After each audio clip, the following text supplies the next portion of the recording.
इकड ती पण रोडला आणि ती इथं काय करते चला सांगतो. नमस्कार मंडळी, मी आहे अक्षय, कॉर्पोरेट मजदूर आणि पार्ट टाइम. सकाळी ऑफिसला जायला आधीच उशीर झाला होता आणि त्यात बाईकची चावी काय सापडत नव्हती.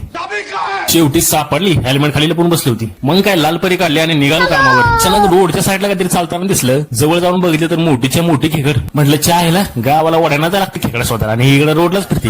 तिला तिच्या मार्गाने जाऊन दिलं आणि आम्ही आमचा मार्ग धरला. ऑफिसला पोहोचलो. आज नाश्त्याला पोहे दिले होते, पोहे खाली आणि लागलो कामाला. काम करतच होतो की आमच्या टीमने आम्हाला दिवाळीचं चिवळा संपवायची कामगिरी सोपवली. असा कीबोर्ड बघून मला अचानक जादू शकतो. मी त्याच्याशी संपर्क करण्याचा प्रयत्न केला. ढगाळ वातावरणामुळे काय शक्य झालं नाही. निराश होऊन मी ऑफिसच्या बाहेर आलो. बघतो तर काय आमच्या आयटीची सर क्रिस सारखं अतिशय प्रचंड वेगानं माझ्या दिशेने येताना दिसले. त्यांना या प्रचंड वेगाचं सिक्रेट विचारलं असं त्याने सांगितलं. ही जादूची बाटली आहे. तशी मी ते हिसकावून घेण्याचा प्रयत्न केला. सरांच्या अतिशय प्रचंड वेगासमोर काय मी टिकू शकलो. त्यांना म्हटलं थांबा, मी पण तुम्हाला जादू दाखवतो. तुम्हाला ही जर जादू आवडला असेल तर लाईक करा, फॉलो करा. धन्यवाद. भेटू पुन्हा नव्या ब्लॉग मध्ये.